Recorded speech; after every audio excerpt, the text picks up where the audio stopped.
Aman aman şimdi bana bir yar gerek.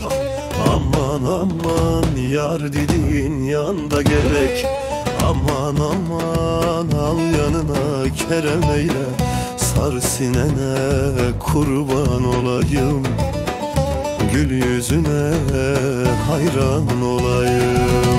Deli gönül düşmüşüm dara. Bülbül olup düşem zara. Eyvah gönlüm